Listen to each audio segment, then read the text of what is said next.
The Tibetan government in exile is primarily, the democratic government in exile. We lost our country in 1959.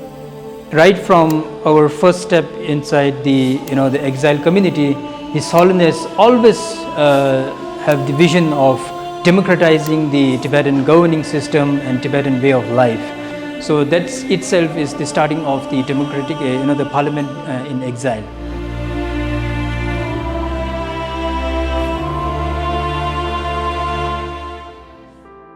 I think the relationship between the Tibetan parliament in exile and the Friedrich Naumann Stiftung started around 1991. FNF collaboration is in making the democratic system deep-rooted not only in the parliament but also at the grassroots level.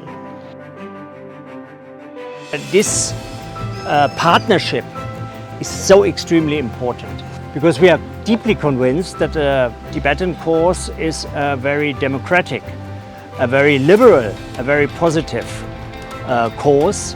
It's a model for many organizations around the globe for a very peaceful approach.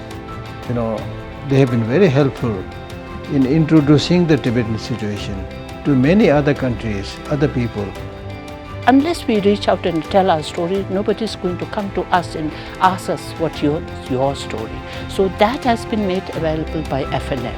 I got so much exposure going as a team with the South Asian parliamentarians, witnessing the parliament in Germany, learning how it works, and then telling them what it is for us to have democracy. The spaces that we have as a Tibetan, as a refugee, as an exiled community, the spaces for us to express our views has been shrinking. FNF is one of the very few organizations who helped us in creating those spaces. Capacity building programs, supporting the parliament session happening, provided trainings on media and communication and advocacy work. They've also provided trainings on gender issues. The content creation workshop helped me really improve my sense of how to write a script. Tibetan democracy is comparatively young, so I think these kind of workshops sensitizes us about the importance of the work that we do. They've taken Tibetan community members as delegation groups across Europe. They've brought in European delegations to the Dharamsala, so that really builds that alliances. So we're thankful to FNF for its support, FNF for its partnership in our struggle for freedom, for justice, for human rights, and for self-rule. We are very, very grateful to you. Idea behind this delegation's visit is to bring several people from different South Asian backgrounds, give them the opportunity to directly understand what it means to fight this fight of the Tibetans.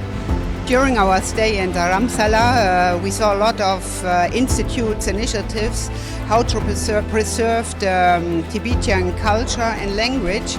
And we learned also a lot about the nature destruction in Tibet.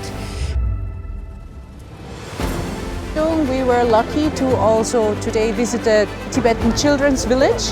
When we're here, we learn how even after many decades in exile, the Tibetans are just putting all their heart and all their power and work into keeping this very lively culture and community up.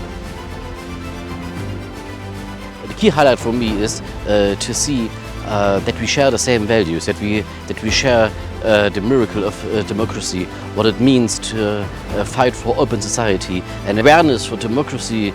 This is absolutely amazing. What I am today is because of the opportunities that I got through the Naumann Stiftung programs. I'm very patriotic, and the workshop that I got has helped me become more patriotic.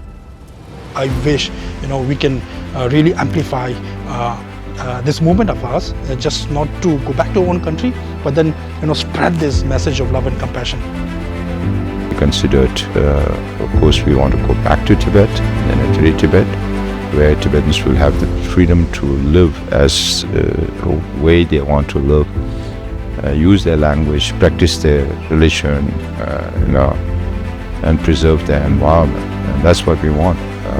My vision for the future generations of Tibet is to have freedom, to have liberty in your thought and speech. We can have a better world where everybody's imagination and everybody's dream could be fulfilled.